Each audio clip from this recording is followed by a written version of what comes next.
되리라 생각이 들었습니다. 다음은 두 번째로 이명욱 미세먼지 특별대책위원회 건강분과위원장께서 발표를 해주시겠습니다.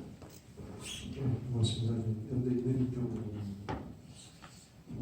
저도 어떻게 하다 보니까 지금 한 35년째 미세먼지 연구를 하고 있습니다. 오래전부터 미세먼지 연구를 했는데 문제가 있다고 아무리 얘기해도 정부가 사실은 별로 관심들을 안 가졌던 문제입니다. 그런데 어느 날 갑자기 국민들의 관심이 이렇게 급증을 했고 정부가 이제 정책적으로 이런 것들을 다 줄이겠다고 지금 결정을 했습니다. 그래서 굉장히 많은 국가 예산을 투입을 해서 미세먼지를 줄이겠다고 합니다.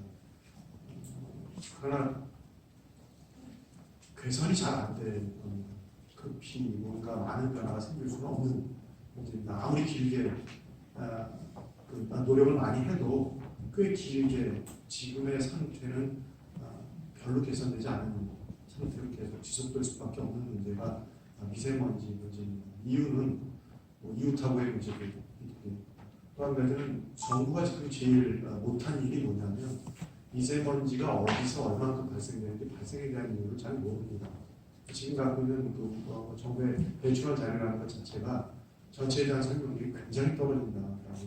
그러니까 빠져 있는 것도 많고 굉장히 과소평가하고 있는 부분들이 너무나 많기 때문에 실제 진짜 미세먼지를 정확히 이해하는 데는 굉장히 한계가 있습니다. 예를 들면 굴뚝이 128개에 있는 공장의 TMS라고 해서 상시 측정을 하는 것이 2군데 차례입니다. 그걸 갖고 전체 128개의 것들을 추정을 하는 게 우리나라의 현재 시스템이다 보니까 사실은 실제 얼만큼 어디서 미세먼지가 만들어지고 있다에 대한 것들을 정확히 이해하지 못하고 있습니다. 그런데 중요한 건 이 미세먼지와 같은 것들이 피해를 주는 사람들은 약한 사람들입니다. 굉장히 잘못 알려진 게 미세먼지가 병을 일으킨다라고 다 그 호구입니다.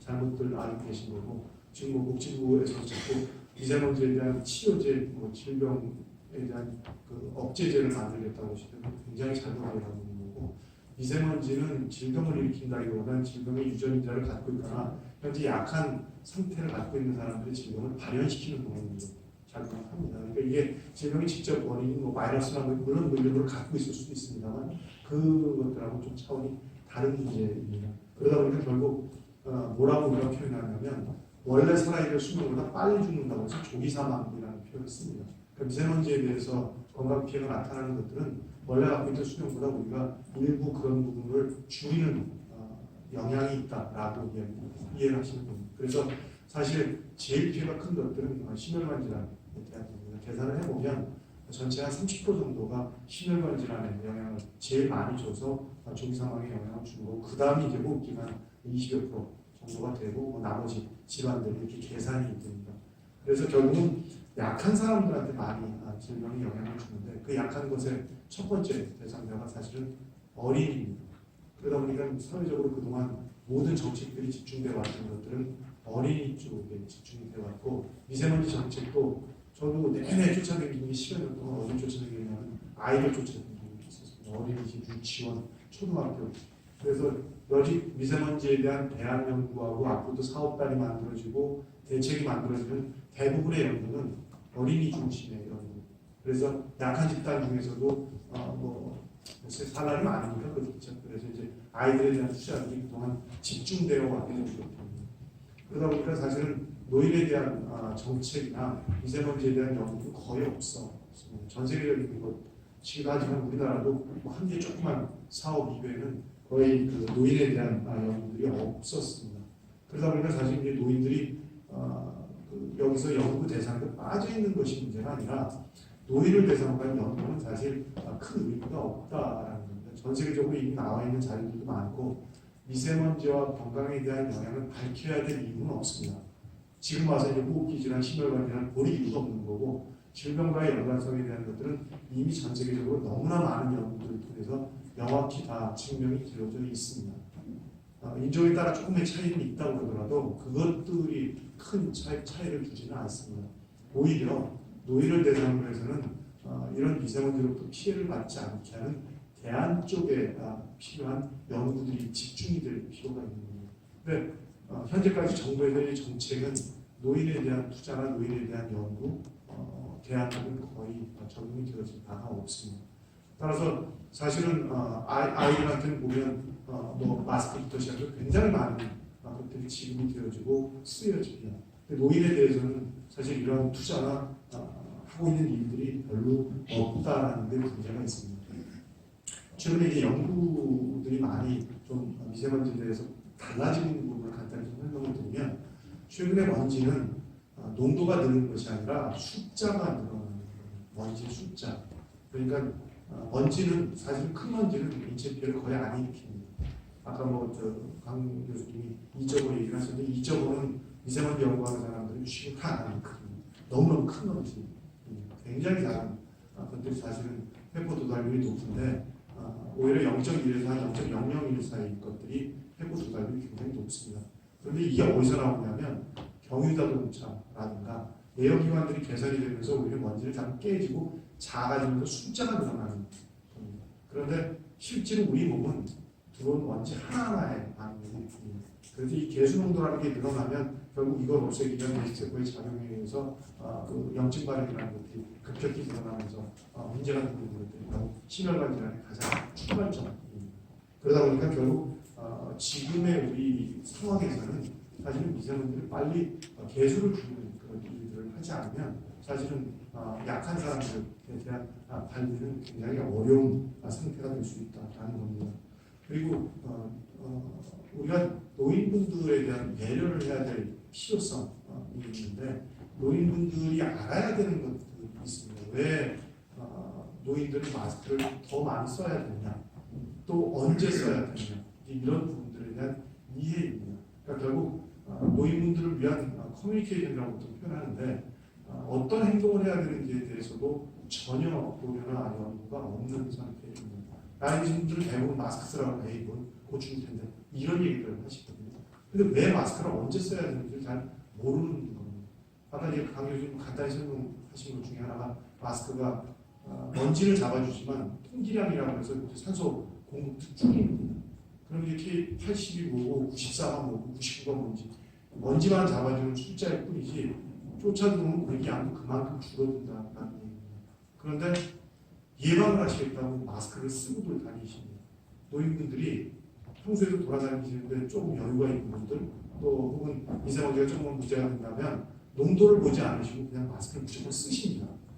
근데 그렇게 되면 무슨 문제가 생기느냐, 먼지를 줄이는 효과는 상대적으로 굉장히 적은데 호흡기를 들어가는 산소 양이 급격히 줄어들어서 기도저하부터 시작해서 굉장히 많은 문제점들을 일으키게 되고 그로 인해서 호흡기나 심혈관계 질환을 가지고 계시면 굉장히 위험한 상황도 초래할 수가 있는 겁니다. 근데 전혀 그 내용들을 이해를 못 하십니다. 그래서 정부는 사실 노인들에 대해서 어떠한 관리를 해줘야 되느냐, 제일 먼저 해줘야 될 일들이 노인들의 행동요령을 개발해서 빠르게 전파를 시켜주실 필요가 있는 겁니다. 기껏해서 하는 일들이 지금도 보면 노인 요양시설에다 공기청정기 갖다 주고 지자체에서 노인정에다가 공기청정기 갖다 주는 게 정말 일이라고 생각을 하십니다. 그런데 공기청정기는 사실은 먼지를 줄이는 장치고 공기를 청정하게 한다고 잘못들 이해를 하십니다. 그래서 문 꼭 닫혀놓고 공기청정기 켜놓으면 공기가 좋아질 거라고 생각을 하시거든요. 이런 것부터 이해를 못 하시니까 문만 닫혀놓는다고 해결이 되는 게 절대 아닌 겁니다. 환기도 해야 되고 청소를 해야 되는데 그런 거는 전혀 안 하시면서 무조건 공기청정기가 나왔으니까 공기가 깨끗해지고 나는 맑은 공기를 마실 거다. 그거는 잘못된 이해입니다. 그러니까 결국 지금 알아야 될 것들은 오히려 미세먼지와 지금 현재 상태에서 우리가 어떻게 대처를 하고 어떤 방식으로 우리 생활을 해야 되느냐라는 겁니다. 어느 시간대에 환기를 하는 것이 유리한 거고 조기 국가안전도 그냥 꼭 밖에 미세먼지 주의보라고 찾는다 이런 행동들이 얼마나 잘못된 것이며 미세먼지가 해는지 담배가 하는지도 모르는 분들이 계십니다. 밖에 미세먼지 주의보라고 꼭 닫고 안에서 담배 피시는 분이 계십니다.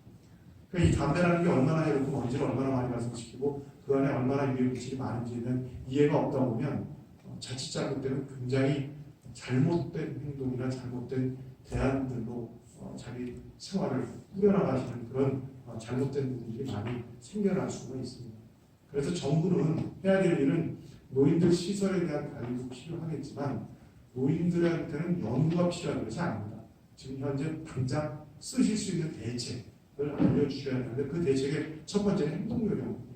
어떤 부분에 가면 얼마큼 위험한 거고 그러니까 어떻게 행동하라는 걸 알려주셔야 하는 부분입니다. 노인에 맞게. 그래서 보복은 어떻게 해야 되고 운동할 때는 어떤 날씨에서 어떤 상태에서 운동을 해야 되고 미세먼지 피하기 위해서는 자동차로부터 가능한 멀리 떨어져 있는 데거나 담배 피우는 사람들하고 근처에 가지 말라거나 이런 여러 가지의 구체적 행동 요령에 대한 것들을 빨리 전파할 필요성들이 있는 건데 이런 부분에 대한 정책적인 배려나 접근이 우리 정부에서는 아직까지는 보이지는 않고 있어서 사실은 그런 부분들이 안타깝다는 것과 또 한 가지는 노인분들 역시 마찬가지가 이런 문제점에 대한 것들을 이해를 하시려고 해야 됩니다. 수명이 얼마나 남았다? 글쎄요. 가장 수명이라는 거를 얘기하면 좀 다른 얘기이긴 합니다만 의학이 발전을 하고 과학이 발전을 하기 때문에 앞으로 수명은 우리가 예상하는 것보다 자꾸 더 길어질 수밖에 없습니다. 그러면 기왕에 사는 건 건강하게 하루하루 즐겁게 사실 수 있는 방법들을 찾아야 하는데 그런 부분에 대한 정부 차원의 노력 그리고 그런 것들을 좀 더 국민들이 활용할 수 있도록 노인분들이 활용할 수 있는 프로그램이나 여러 가지 내용들에 대한 것들을 개발을 해서 좀 알려드려야 되는데 그런 노력들은 사실상 전혀 없다는 것이 사실 좀 안타까운 얘기입니다. 그래서 정부에 좀 부탁드리고 싶은 것들은 좀 더 적극적인 어떤 대책 그리고 질문에 여기서 오셨으니까 사실 명확히 지금 밝혀져 가고 있는 것 중에 한 가지는 블랙카본 같이 아주 먼저 작아지면 치매하고는 명확히 지금 밝혀져 가고 있습니다. 그러니까 노인들에 대한 치매 관리는 아주 굉장히 지대한 영향을 미치는 것이 먼지 중에서 아주 작은 크기의 먼지들입니다. 그러니까 이거는 임상적으로도 여러 가지가 증명이 되어 있는데 치매 환자들 뇌 해부해로 연구를 많이 했습니다. 영국의 랭카스터 대학도 그렇고 아는 것에서 이런 연구를 했더니 치매 환자 주변에서 뇌 사학 쪽은 아니고 화학 쪽에 가까운 쪽인데 거기 이제 블랙카본들이 뭉쳐갖고 이렇게 검출되기 굉장히 여러 연구에서 밝혀져 있습니다. 그래서 결국 도로하고 상당히 멀어지거나 경유차나 먼지를 작게 만드는 이런 여러 원인과 노인들을 격리시키거나 좀 더 안전하게 관리하는 기본적인 원칙 아마 이런 것들이 정부에서 좀 더 집중적인 관리를 할 수 있는 어떤 내용으로 접근을 해주셔야 될 필요성이 있지 않을까 싶어서 두서문 얘기 몇 가지입니다만 노인분들에 대해서는 빠른 대안과 알리는 것 이것이 아마 노인에 대한 미세먼지 정책 중에서 가장 중요한 방향성이 되지 않을까 말씀드리겠습니다. 네, 감사합니다. 지금 말씀은 역시 노인에 대해서는 연구나 이렇게 추상적인 것이 아니라 당장 필요한 그 실용적인 것이 중요하다. 그 대안 치료로서. 그래서 노인들이 어떻게 움직여야 할지 하는 그 행동 요령이 중요하다. 하다못해 환기를 해야 하느냐, 마스크를 써야 하느냐, 말아야 하느냐, 이런 얘기. 또 아까 보복 말씀드렸습니다만 이렇게 아주 구체적이고 실용적인 그런 방안이 중요하다라고 하는데 이걸 말씀을 듣다 보니까 질병관리본부에서도 이런 것들을 좀 아까 발표를 해주셨는데 역시 너무 이렇게 거창하고 추상적인 게 아니라 구체적인 것을 가지고 노인 대상으로 홍보를 하고 교육을 시켜야 되겠다. 지금 노인들도 그걸 좀 이해하려고 노력하는 좀 뭐를 보여야지 느긋하게 나 얼마 있으면 죽을 텐데 이렇게 해서는 문제 해결이 안 되지 않겠느냐 하는 말씀인데 그래서 이건 홍보, 교육, 소통 이런 것들이 중요하다라는 느낌입니다. 한 가지 지금 금세 생각이 나는 게 임용 교수님이 지금 미투비 건강분과위원장을 하시고 계시면서 이제 전반적으로 이게 미세먼지 해결 보통 어려운 게 아니다. 이게 해결 안 된다. 그리고 배출원에 대한 것들도 과학적인 근거 있는 자료가 없지 않느냐 이런 말씀이신데 동의를 합니다만 첫 번째 미세먼지 해결을 못한다라고 하는 거는 조금 제가 좀 반론을 좀 제기하고 싶고 미세먼지 해결할 수 있습니다. 완전 해결은 안 됩니다. 선진국도 완전 해결하는 게 아니거든요. 우리 건강이 수용할 수 있을 정도의 공기의 질로 낮추자라고 하는 건데 시간이 걸립니다. 아까 강 교수님도 말씀하셨고 그런데 LA 문제도 있고 사례도 있고 벨지움 사례도 1930년대 벨지움 사례도 있고 런던 1952년에 런던 사례도 있고 다들 한 10여 년 이상 걸렸습니다. 지금은 그때보다 사정이 더 어렵습니다. 산업화되고 생활이 복잡해지고 뭐 이러면서 그 배출원도 복잡화됐고 뭐 2차 생성도 있고 그래서 그런데 아무튼 그 미특위와 저희 그 국가기후환경회의와 밀접하게 된 관계는 있습니다. 미특위는 정부 쪽의 정책을 조율, 심사, 심의하는 데고 국가기후환경회의 쪽은 대국민 소통 그리고 크게 기후변화라든지 국제협력이라든지 그런 분야가 좀 더 있고 그러나 다 똑같이 타겟은 하나입니다. 타겟은 하나인데 미세먼지 개선 지금 이명훈 교수님 오래 걸릴 것이다 라고 그러는데 오래 걸리지만 우리가 해낼 수는 있다라고 하는 그 믿음을 가지고 좀 노력들을 하고 있으니까 국민 여러분들한테 이거는 좀 홍보하는데 좀 시간이 걸릴 테고 많은 그 장애가 있을 테지만 그 소신을 가지고 하려고 하고 있습니다. 감사합니다. 이거 뭐 너무 발언이 너무 길어진 것 같은데